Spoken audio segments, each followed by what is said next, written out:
Hello everyone, কেমন আছো তোমরা সবাই? আশা করি অনেক ভালো আছো, আর আমি অনেক ভালো আছি।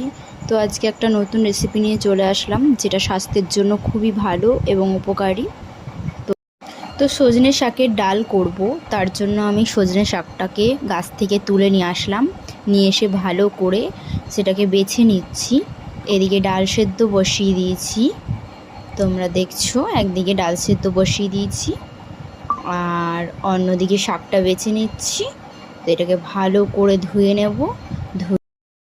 আমি কিন্তু তোমাদের সাথে শাকটাও শেয়ার করলাম, একটু কচি কচি দেখে নেবে, তাহলে কিন্তু ওটা টেস্টটাও দারুণ হয় আর গলেও যায়।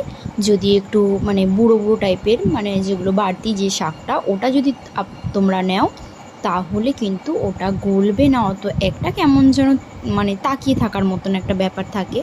তো তোমাদের সাথে কথা বলতে বলতে কিন্তু আমার শাকটা বাছা কমপ্লিট হয়ে গেছে। এটা কিন্তু একটু ধৈর্যের কাজ। তো যাই হোক, ভালো করে আমি বেছে নিয়েছি, এবার এটাকে ভালো করে ধুয়ে নেব। আর এদিকে ডাল সেদ্ধ আমার কমপ্লিট হয়ে গেছে। তো এরপরে আমি এই যে ফোড়নের জন্য একটু রসুন থেতো করে নিয়েছি, একটু আদা গ্রেট করে নিয়েছি। এবার এটাকেই ফোড়নে ইউজ করব, আর একটু জিরেও দিয়ে দেব।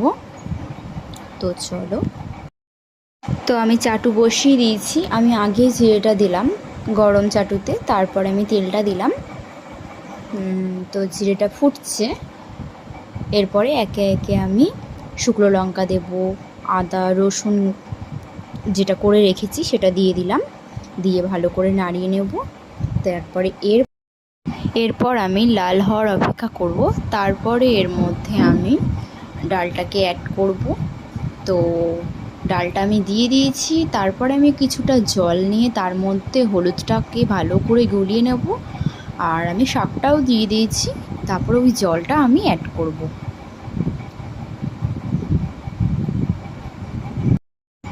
ডালটা কিন্তু দেখতে খুব ভালো লাগছে। আমি কয়েকটা কাঁচা লঙ্কা দিলাম, তোমরা চাইলে নাও দিতে পারো। তো এরপরে আমি স্বাদ পরিমাণ মতন একটু নুন দিয়ে দেব। ডালটা আমার কমপ্লিট হয়ে গেছে। ভিডিওটা এ পর্যন্তই। ভালো লাগলে কিন্তু অবশ্যই লাইক কমেন্ট করে দিও। তো টাটা, বাই বাই।